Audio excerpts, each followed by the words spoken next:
Hello guys, welcome back to my channel. आज हम पढ़ेंगे क्लास 9 का chapter number 3 which is tissue, जो कि बहुत इंपॉर्टेंट चैप्टर है और आप लोगों को लगता होगा बहुत बड़ा चैप्टर है, बहुत टफ चैप्टर है, कैसे होगा? तो बिल्कुल हो जाएगा, बहुत आसानी से हो जाएगा। बेसिकली जो आपका चैप्टर है इसको 2 पार्ट्स में डिवाइड कर दिया गया है। पहला है प्लांट टिश्यू और दूसरा है एनिमल टिश्यू, लेकिन हम दोनों पार्ट को एक ही वीडियो में कवर करेंगे।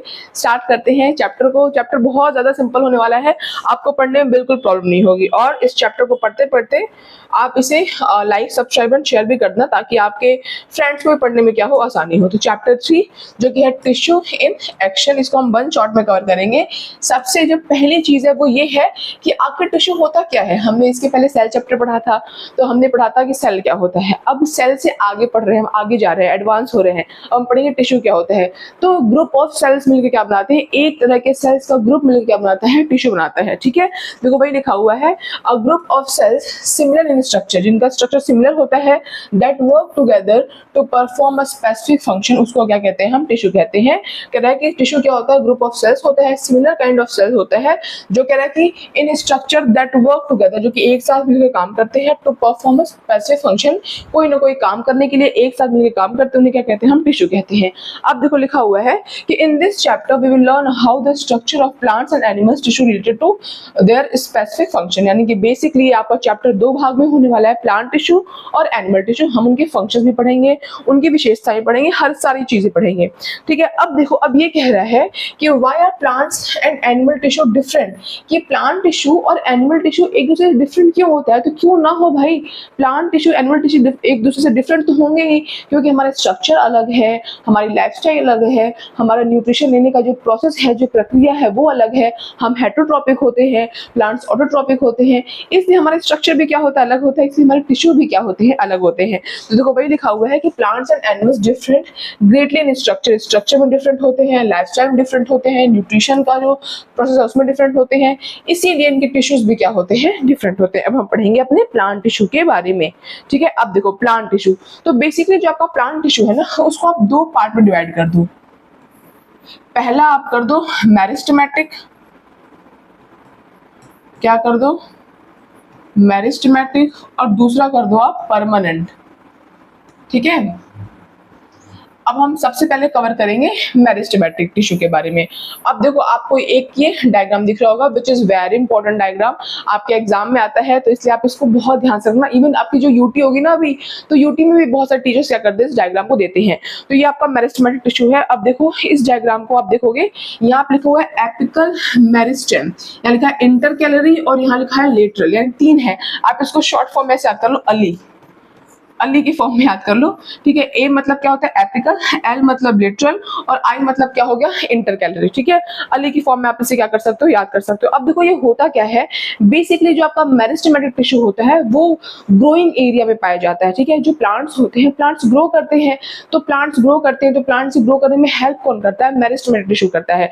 तो प्लांट्स कई तरीके से ग्रो करते हैं, जैसे मान लो कि प्लांट्स की लंबाई बढ़ रही होती है, तो लंबाई बढ़ने का काम होता है। प्लांट्स की चौड़ाई बढ़ रही होती है, तो चौड़ाई बढ़ने का काम हो रहा होता है। और आपने देखा होगा कि जब घास होती है ना, उसको गाय वाय उसको ग्रेस करते हैं, चरते हैं, जो घोड़े, बकरी, गाय, भैंस होते हैं, घास को खाते हैं ना, ऊपर से चरते हैं, तो आप देखोगे कि जो घास होती है ना और बुशी और घनी हो जाती है। ऐसा क्यों होता है, ऐसा इसलिए होता है कि जैसे मान लो कि ये ग्रास है, ठीक है, ये आपकी क्या है, ग्रास है। ठीक है, अब ऊपर से इसको खा लिया, तो ऊपर से खा लिया तो ऊपर से खत्म हो गया, तो साइड साइड से भी क्या करती है, ये साइड साइड से इंटरनोड से भी क्या होती है, ये ग्रो होती है। अभी आपको समझ में आएगा, मैं आपको समझाती हूँ। ठीक है, अब देखो कह रहा है कि प्लांट ग्रो इन 3 वेज, कि प्लांट 3 तरीके से क्या करते हैं, ग्रो करते हैं। पहला कह रहा है कि इंक्रीज इन लेंथ, पहले तो उनकी लंबाई क्या होती है, बढ़ती है। तो जो लंबाई बढ़ने के लिए जिम्मेदार होता है वो कौन होता है, एपिकल मेरिस्टेम। ठीक है, ये क्या करता है, ये लंबाई, प्लांट्स की लंबाई बढ़ने के लिए क्या होता है, जिम्मेदार होता है। लिखा हुआ है increase in length, height of stem, depth of roots. ठीक है, तो ये दोनों जगह प्रेजेंट होता है, यहाँ हमारे शूट पे भी, और मतलब जो हमारा ऊपर का हिस्सा होता है, टिप होता है। ठीक है, हमारे टिप पे भी क्या होता है, प्रेजेंट होता है, और जो रूट्स होते हैं ना, वहां पे भी क्या होता है, ये प्रेजेंट होता है। तो हमारे टिप, प्लांट्स के टिप पे प्रेजेंट होता है, और जो हमारा शूट है उसका जो आपको बॉटम हिस्सा दिख रहा है, वहां पे भी क्या होता है, ये जो टिश्यू है वो प्रेजेंट होता है। ठीक है, तो प्लांट्स की जो लंबाई बढ़ रही है ऊपर से भी और नीचे से भी, उसका जिम्मेदार कौन है, उसका जिम्मेदार है आपका एपिकल। ठीक है, अब हम आगे बढ़ते हैं, देखो लिखा हुआ है इंक्रीज इन गर्थ, यानी कि जो प्लांट थिकनेस, जो प्लांट की क्या बढ़ती है, थिकनेस, जो चौड़ाई बढ़ती है, उसका जिम्मेदार होता है आपका लेटरल, ठीक है। और फिर कहता है कि रीग्रोथ आफ्टर कटिंग और ग्रेजिंग, कि हम बहुत सारे प्लांट्स क्या कर देते हैं, जैसे हमारा ये प्लांट्स है, ठीक है, हमने इसे क्या कर दिया, हमने इसको कट कर दिया। तो जब हम इसको कट कर देते हैं तो प्लांट्स हमारे साइड साइड से भी तो ग्रो करते हैं और इवन और घने हो जाते हैं, ठीक है। तो वो घने क्यों हो पा रहे हैं, इसलिए घने हो पा रहे हैं कि आप देखो कि जो ये प्लांट्स का इंटरनोड वाला एरिया है ना, जो ये वाला एरिया है, प्लांट्स यहाँ से क्या कर जाते हैं, प्लांट्स इधर इधर से ग्रो करेंगे, फिर वो और बुशी हो जाएंगे और घने हो जाएंगे। तो प्लांट्स 3 तरीके से बढ़ते हैं, पहला तो लंबाई बढ़ती है, दूसरा उनकी चौड़ाई बढ़ती है, और तीसरा वो जब हम ऊपर से उसको कट कर देते हैं प्लांट्स को, तो साइड साइड से भी क्या होते हैं, वो ग्रो करते हैं। तो जो मेरिस्टेमेटिक टिश्यू होता है वो बेसिकली आपके प्लांट्स के ग्रोइंग एरिया के लिए या फिर प्लांट्स की ग्रोथ के लिए क्या होता है, जिम्मेदार होता है, ठीक है। बहुत बहुत सिंपल है, बहुत आसानी से आपको समझ में आ जाएगा। अब आप सोचोगे ठीक है, फिर परमानेंट क्या होता है। तो जो ये मेरिस्टेमेटिक टिश्यू होते हैं, ये एक हद तक ही तो ग्रो करेंगे, एक टाइम के बाद तो प्लांट्स की जो ग्रोथ होगी, उनकी क्षमता बंद होगी ना, एक हद तक ही तो ग्रो करेंगे। तो ये क्या होता है, इवेंचुअली जो आपके मेरिस्टेमेटिक टिश्यू होते हैं वो बाद में जाकर किस में कन्वर्ट हो जाते हैं, आपके परमानेंट टिश्यू में कन्वर्ट हो जाते हैं। बट उसके पहले कुछ एक्टिविटी है जो कि आपके लिए बहुत इंपॉर्टेंट है, आपके बुक में दी हुई है एक्टिविटी 3.1, ठीक है। अब देखो ये एक्टिविटी क्या है, आपके जो बुक में है ना, उसमें इतना क्लियर विजिबल नहीं हो रहा है। बुक में क्या है कि 2 प्याज दिख रहा है आपको, और यहाँ पे ना वुडन जैसे स्ट्रक्चर दिख रहा है, एकदम साफ साफ दिखाई नहीं दे रहा है। बट एक्चुअली में वो इमेज क्या है, वो ये है कि यहाँ पे रूट्स ग्रो हो रखी हैं और यहाँ पे रूट्स ग्रो नहीं हो रखी है। अब ये है क्या, अब देखते हैं। अभी हमने एपिकल के बारे में पढ़ा था, तो ये कह रहा है कि apical meristem, how do plants grow, कि प्लांट्स किस तरीके से ग्रो करते हैं, ये आपको इस एक्टिविटी के माध्यम से बताया गया है। तो कह रहा है कि plants have growth zone, plants के पास जो ग्रोथ जोन होता है वो कहाँ होता है, at the tips of their roots, roots के टिप्स पे और शूट्स पे, ठीक है। कह रहा है कि these regions are called apical meristems, और इस रीजन को हम क्या कहते हैं, एपिकल मेरिस्टेम्स कहते हैं। The experiment with onion bulbs, activity 3.1, कह रहा है कि जो आपका ये एक्सपेरिमेंट है अनियन बल्ब के साथ, वो कौन सी एक्टिविटी है, 3.1, shows that roots grow only from their tips, ये बताता है कि जो रूट्स है वो सिर्फ कहाँ से वो ग्रो करता है, उसके टिप से ग्रोथ करता है। जैसे मान लो कि ये आपका प्याज है, ठीक है, और ये उसके रूट्स हैं, ठीक है। तो इसी रूट से ही क्या होगा, इसी जो टिप है यहीं से रूट्स क्या होंगे, आपके ग्रो होंगे। तो ये दिखा रहा है कि जो आपका रूट्स है वो टिप से ही क्या हो रहा है, ग्रो हो रहा है। व्हेन टिप्स आर कट, अगर हम इस टिप्स को क्या कर देंगे, कट कर देंगे, तब कह रहा है कि रूट्स स्टॉप ग्रोइंग, तो रूट्स ग्रो करना स्टॉप कर देगा। These confirms that apical meristems contain actively dividing cells responsible for increasing in length. ये आपको ये बताता है कि जो आपका एपिकल मेरिस्टेम्स है वो कंटेन एक्टिवली डिवाइडिंग, लगातार डिवाइड होता रहता है और रिस्पॉन्सिबल होता है आपके प्लांट्स की लेंथ को बढ़ाने के लिए। अब देखो 2 जार है, जार ए और जार बी है। अब देखो जार ए और जार बी में अंतर क्या है, यहाँ पे आपको रूट्स दिख रहे होंगे, यहाँ पे रूट्स ग्रो कर रहे हैं, और इसमें दिख रहा होगा आपको इसमें रूट्स ही नहीं है, इसमें कुछ ग्रो हो ही नहीं रहा है। तो ये क्या कहता है, कह रहा है कि the roots are left undisturb allowing them to grow long as the apical meristem. कह रहा है कि the roots are left undisturb, कि जो जार ए है इसके जो रूट्स है हमने इसको डिस्टर्ब ही नहीं किया, जिसके चलते रूट्स लगातार क्या हो रहे हैं, बढ़ते जा रहे हैं। लेकिन जो जार बी है इसको हमने क्या किया था, the root tips are cut by about 1 centimetre after a few days, ये कुछ दिनों बाद हमने इस रूट के टिप को 1 सेंटीमीटर कट कर दिया था, जिसके चलते अब क्या हो रहा है, अब ये आगे ग्रो होना स्टॉप हो गया। अब आगे ग्रो होना स्टॉप क्यों हो गया, क्योंकि हमने भी पढ़ा था कि जो मेरिस्टेमेटिक टिश्यू होता है जिसमें जो एपिकल होता है वो हमारे कहाँ प्रेजेंट होता है, जैसे मान लो हमारे प्लांट्स का ऊपरी भाग है तो वहां प्रेजेंट होगा, और जो हमारे प्लांट्स का जो रूट्स वाला भाग है तो उसके टिप पे यहाँ पे प्रेजेंट होगा, ठीक है। अब जब हम टिप को ही काट देंगे तो हमारा प्लांट ग्रो कैसे करेगा, उसके रूट्स ग्रो कैसे करेंगे। तो ये आपको एक्टिविटी बताती है। मैं उम्मीद करती हूँ आपको एक्टिविटी समझ में आई होगी, क्योंकि इतना मुश्किल नहीं है, मैंने आपको बहुत ही आराम से समझाया है। अब देखो आगे कह रहा है कि लेटरल मेरिस्टेम्स, अभी हमने पढ़ा था कि प्लांट्स का जो चौड़ाई होती है, प्लांट्स अपनी चौड़ाई भी क्या करता है, बढ़ाता है। और जो साइंटिस्ट होते हैं ना, जो आपको दिख रहा है ना, कई सारे आपको सर्कल्स दिख रहे हैं ऐसे करके, ठीक है। तो जो साइंटिस्ट होते हैं तो वो लोग यही सर्कल देखकर ही बताते हैं कि प्लांट्स कितने सालों पुराना है, या फिर प्लांट्स कितने साल, मतलब कितने साल का ये प्लांट्स है, 2 साल, 10 साल, 20 साल, 50 साल, 100 साल। आपने देखा होगा ना, कहीं कहीं प्लांट्स पे लगा होता है, पौधों पेड़ पे लगा होता है कि ये जो ट्री है, ये पीपल का पेड़ है, ये आम का पेड़ है, ये इतने साल पुराना है। तो उसकी उम्र कैसे चेक करते हैं? इन्हीं सर्कल के माध्यम से चेक करते हैं। देखो होता क्या है, कह रहा है कि these cells divide and produce new sales inward and outward. कह रहा है कि जो आपका लेटरल मेरिस्टेम है वो क्या करता है, ये सेल डिवाइड होता रहता है और नए नए सेल्स क्या करता है, प्रोड्यूस करता है आउटवर्ड इन अ कंसेंट्रिक मैनर। कंसेंट्रिक मैनर क्या होता है, बहुत सारे सर्कल का अगर सेम सेंटर हो तो उसे क्या कहते हैं, हम कंसेंट्रिक सर्कल कहते हैं। तो जो ये डिवाइड है वो कंसेंट्रिक मैनर से डिवाइड होता रहता है। इंक्रीजिंग द डायमीटर, जिससे डायमीटर इंक्रीज होता है। Annual growth rings visible in a cut tree trunk are formed by the lateral meristem activity. कह रहा है कि ये जो एक्टिविटी है ये आपका डायग्राम बुक का डायग्राम ही है। तो कह रहा है कि एनुअल ग्रोथ रिंग्स विजिबल, कि एक साल में मतलब 1 साल, 2 साल, 3 साल, 4 साल, 5 साल, ऐसे देखो यहाँ पे दिख रहा है आपको 15 साल, 10 साल, 5 साल प्रेजेंट डे।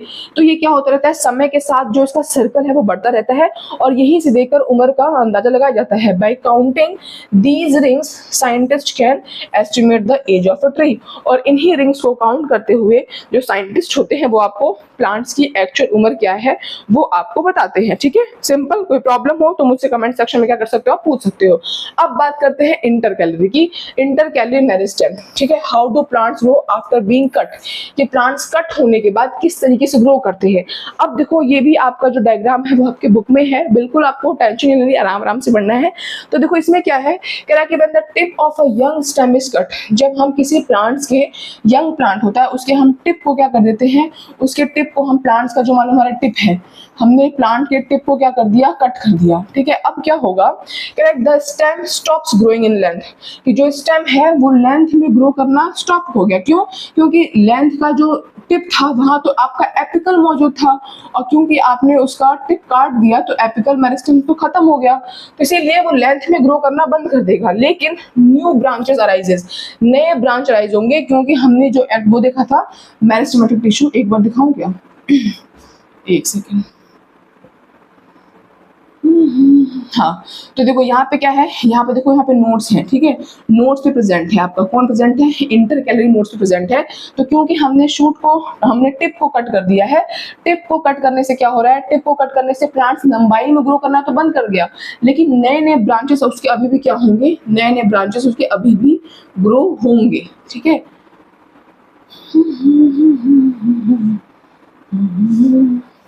तो वही कह रहा है, देखो कह रहा है कि the stem stops growing in length, कि जो स्टेम है वो लेंथ में ग्रो करना बंद कर देगी, but new branches arises from the notes, लेकिन नए नए ब्रांचेस उसके जो नोट्स हैं, नए नए ब्रांचेस उसके नोट से अराइज होना कंटिन्यू रहेंगे। ठीक है, नए नए ब्रांचेस आएंगे।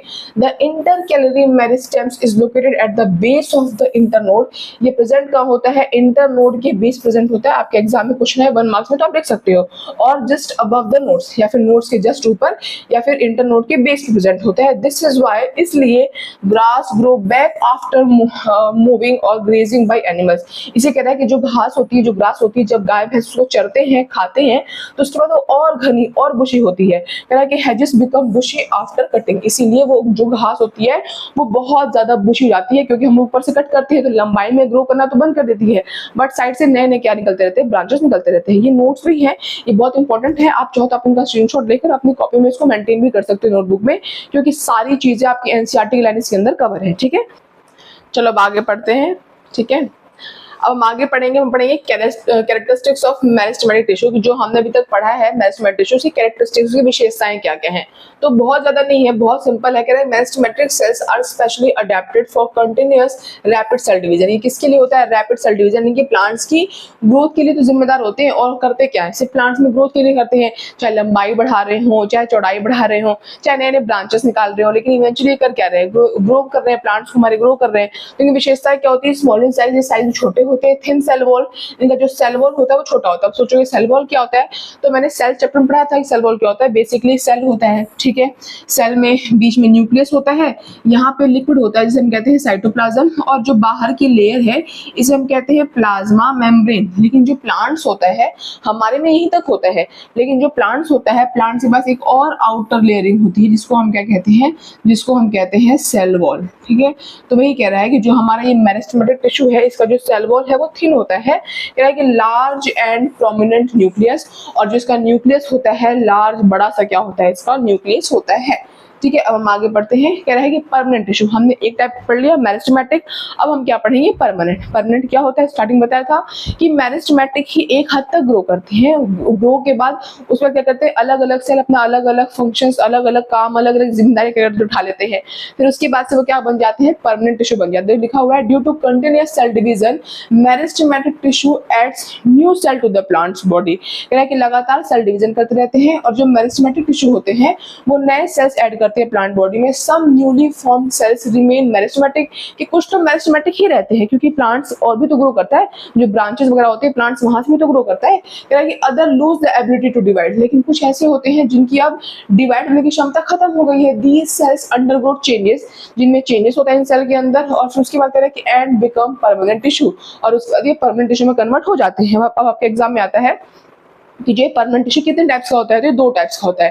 पहला है सिंपल परमानेंट टिश्यू और दूसरा है कॉम्प्लेक्स परमानेंट टिश्यू। अब हम पहले पढ़ते हैं सिंपल परमानेंट टिश्यू। इन दोनों में अंतर क्या होता है तो मैं आपको एक लाइन बताऊं, बहुत ही सिंपल डिफरेंस है। वो ये है कि जो सिंपल परमानेंट टिश्यू है वो एक ही प्रकार के सेल से मिलकर बना होता है, इसीलिए इसको हम सिंपल कहते हैं। लेकिन जो कॉम्प्लेक्स होता है, कह रहा है कि made of more than one types of cell, ये एक से ज्यादा प्रकार के सेल से मिलकर बना होता है, इसीलिए इसको हम क्या कहते हैं, कॉम्प्लेक्स कहते हैं, कॉम्प्लेक्स परमानेंट टिश्यू। अब सबसे पहले हम सिंपल परमानेंट टिश्यू पढ़ेंगे, वो क्या होता है। ये वो टिश्यू है जो कि सिर्फ एक प्रकार के सेल से बने हुए हैं, which look similar in structure, जो कि स्ट्रक्चर में भी सिमिलर दिखते हैं। अब उनमें सबसे जो पहला टाइप है वो ये है प्रोटेक्टिव टिश्यू। जैसा कि नाम से ही पता चल रहा है इसका रोल क्या होगा, इसका फंक्शन क्या होगा, इसका फंक्शन होगा प्रोटेक्ट करना, प्लांट्स को बचाना। अब प्लांट्स को कैसे बचाता है, कह रहा है रोल क्या होता है, to protect the plants from infection, plants को इन्फेक्शन से बचाता है, वाटर लॉस जो प्लांट्स में ना हो पाए उसके लिए बचाता है, एंड मैकेनिकल इंजरी से प्लांट को बचाता है। Examples epidermis, the outer layer and the cork bark, जो लकड़ी का जो छाल होता है ना, एपिडर्मिस मतलब होता है प्लांट्स का जो आउटर लेयरिंग होता है, आउटर कवर को क्या कहते हैं, एपिडर्मिस कहते हैं। और ये कॉर्क या फिर ये बार क्या है, जो लकड़ी की जो छाल होती है ना, जो बाहर का, जो आपने देखा होगा जो बाहर का हिस्सा होता है उसको क्या कहते हैं हम, कॉर्क या फिर बार कहते हैं। ये प्लांट्स को आपके प्रोटेक्ट करके रखते हैं कि प्लांट्स को कोई इंजरी ना हो, कोई मैकेनिकल लॉस ना हो, कोई मैकेनिकल इंजरी ना पहुंचे, वाटर लॉस ना हो, इन सबसे प्लांट्स को प्रोटेक्ट करने का काम कौन करता है, प्रोटेक्टिव टिश्यू, जो कि एक प्रकार है किसका, सिंपल परमानेंट टिश्यू का। अब हम आगे पढ़ते हैं। देखो आगे लिखा हुआ है कि दूसरा टाइप सपोर्टिव टिश्यू। अब देखो नाम से पता चल रहा है, जैसा वो प्रोटेक्टिव टिश्यू था नाम से पता चल रहा था काम क्या था, प्रोटेक्शन था। अब ये सपोर्टिव है तो इसका नाम से पता चल रहा है इसका काम क्या है, सपोर्ट देना। अब जो कैसे होता है, कह रहा है कि role to provide mechanical strength, flexibility and storage to the plant, कि सिर्फ और सिर्फ स्ट्रेंथ ही नहीं देता, ये फ्लेक्सिबिलिटी भी देता है, ये स्टोरेज भी देता है प्लांट्स को। बट इसके भी 3 टाइप्स होते हैं, हम वो टाइप्स पढ़ेंगे। तो सबसे जो पहला टाइप है, और ये बहुत ज्यादा इंपॉर्टेंट है ना, ये आपके एग्जाम में पैरेन्काइमा, कोलेनकाइमा, स्केलेनकाइमा आएगा ही आएगा, लिख के ले लो, इसके बिना तो आपका पेपर बन ही नहीं सकता है, तो ये इतना ज्यादा इंपॉर्टेंट है। तो पैरेन्काइमा देखो, अब जहां जहां पैरेन्काइमा है, ठीक है, आंख बंद करके आप उसका फंक्शन लिख सकते हो कि स्टोर्स फूड। ये पैरेन्काइमा का काम क्या होता है, खाने को स्टोर करना, एंड प्रोवाइड्स बेसिक सपोर्ट। ठीक है, यहाँ पे देखो पैरेन्काइमा, कोलेनकाइमा और स्केलेनकाइमा का स्ट्रक्चर बना हुआ है। तो पैरेन्काइमा काम क्या होता है, खाने को स्टोर करता है और बेसिक सपोर्ट प्रोवाइड करता है। अब बात करते हैं हम कोलेनकाइमा की, प्रोवाइड फ्लेक्सिबिलिटी, जो प्लांट्स की जो वो नहीं होती टहनियां होती है, ब्रांचेस मुड़ मार जाते हैं, बिल्कुल जैसे मनी प्लांट है, हम उसको गोल गोल घुमाते हैं रस्सी पे, तो वो फ्लेक्सिबिलिटी कहाँ से आती है प्लांट्स में, वो फ्लेक्सिबिलिटी आती है कोलेनकाइमा की वजह से। अगर प्लांट्स में कोलेनकाइमा नहीं होता तो आपके प्लांट्स कभी फ्लेक्सिबल हो ही नहीं पाते, उनकी जो टहनियां है, जो ब्रांचेस है, वो कभी मुड़ ही नहीं पाते। अब आगे बात करते हैं स्केलेनकाइमा की, तो कह रहा है कि makes the plant hard and stiff, कि जो प्लांट्स होता है उसको हार्ड, स्टिफ, कठोर, ठोस बनाने का काम कौन करता है, स्केलेनकाइमा।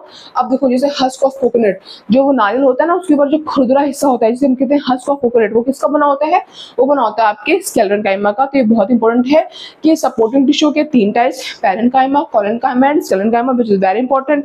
ये उसका स्ट्रक्चर है, स्ट्रक्चर कुछ खास नहीं है, सिर्फ डायग्राम बना हुआ है, आपके बुक में है तो मैं आपको उसके लिए बता दे रही हूँ, बट आपके एग्जाम में बनाने को नहीं आता है, सो डोंट वरी, इतना इसको ध्यान देने की जरूरत नहीं है।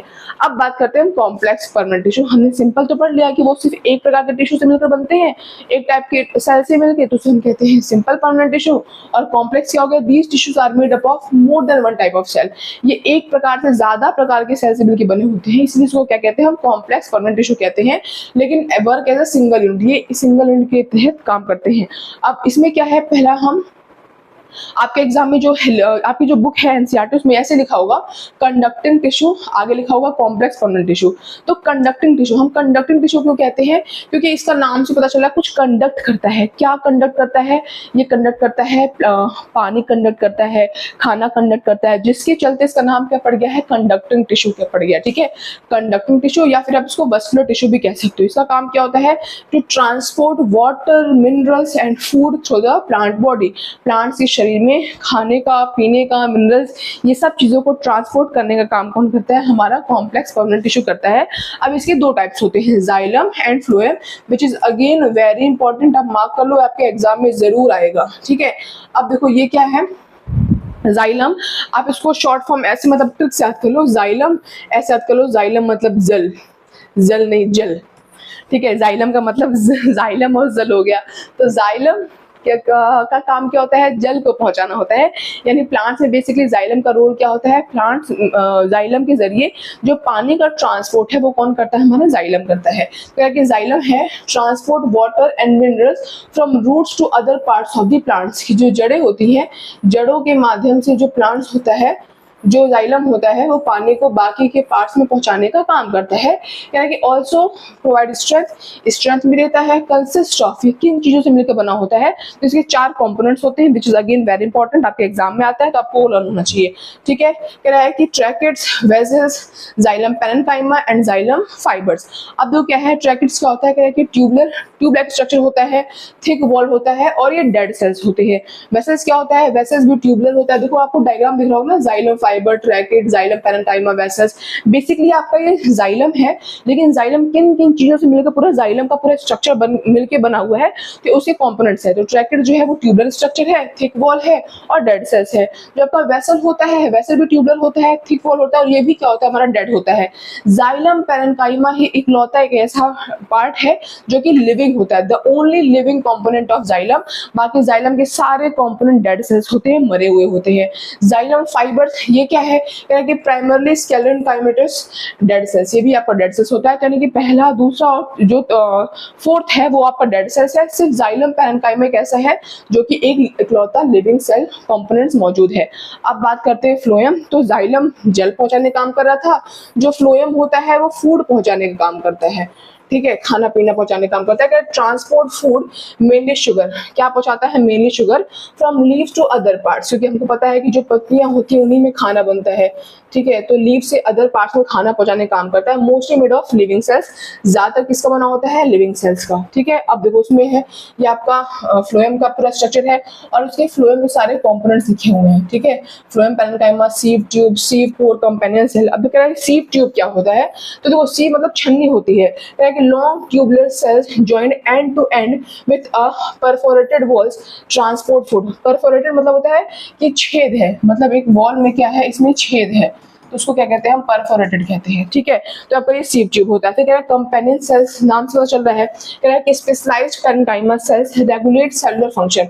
ये क्या काम करता है? ये सेलुलर फंक्शंस को रेगुलेट करने का काम करता है। इसका फंक्शन मैंने आपको बता ही दिया था। ये क्या कर रहा है? ट्रांसपोर्ट फूड, ये इसका फंक्शन है, ट्रांसपोर्ट फूड। ठीक है, कंपेनियन सेल का फंक्शन क्या है? Regulated cellular function. अब कह रहा है कि जो फ्लोएम पैरेन्काइमा है इसका क्या फंक्शन होता है? तो मैंने आपको बताया था जहां जहां पैरेन्काइमा है वहां वहां उसका काम क्या होता है? खाने को स्टोर करना है, यानी स्टोर फूड्स। कह रहा है कि कौन कैसे फूड स्टोर करता है? Material like resin, tennis and latex जैसे मटेरियल्स, खाद्य पदार्थ को स्टोर करने का काम फ्लोएम पैरेन्काइमा करता है। अब बात करते हैं फ्लोएम फाइबर्स। कह रहा है कि primarily sclerenchymatous and provide strength, mainly strength देने का क्या करता है? काम करता है। अब हम बात करते हैं अपने प्लांट सेल की। लास्ट जो हमारा टॉपिक है वो ये है कि टिश्यू सिस्टम इन प्लांट। ये क्या है? तो ये बेसिकली थोड़ा सा समराइज कर दिया गया है।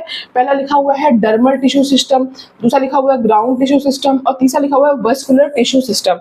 अब ये क्या है? डर्मल टिश्यू सिस्टम कह रहा है कि फॉर्म्स आउटर कवरिंग, जो हमने पढ़ा था ना एपिडर्मिस वगैरह, कॉर्क वगैरह, जो हमारे प्लांट्स की आउटर कवरिंग होती है उसे क्या कहते हैं? हम डर्मल टिश्यू सिस्टम कहते हैं। ग्राउंड टिश्यू सिस्टम जो हमने अभी पढ़ा पैरेन्काइमा, कोलेनकाइमा और स्केलेनकाइमा, और वस्कुलर टिश्यू जो हमारा कंडक्टिव टिश्यू था, जाइलम एंड फ्लोएम। तो इस स्लाइड के साथ आपका जो प्लांट टिश्यू है वो खत्म होता है। अब हम आगे पढ़ेंगे एनिमल टिश्यू के बारे में। आप इसको स्क्रीनशॉट ले सकते हो। अब हम बढ़ते हैं आगे की ओर।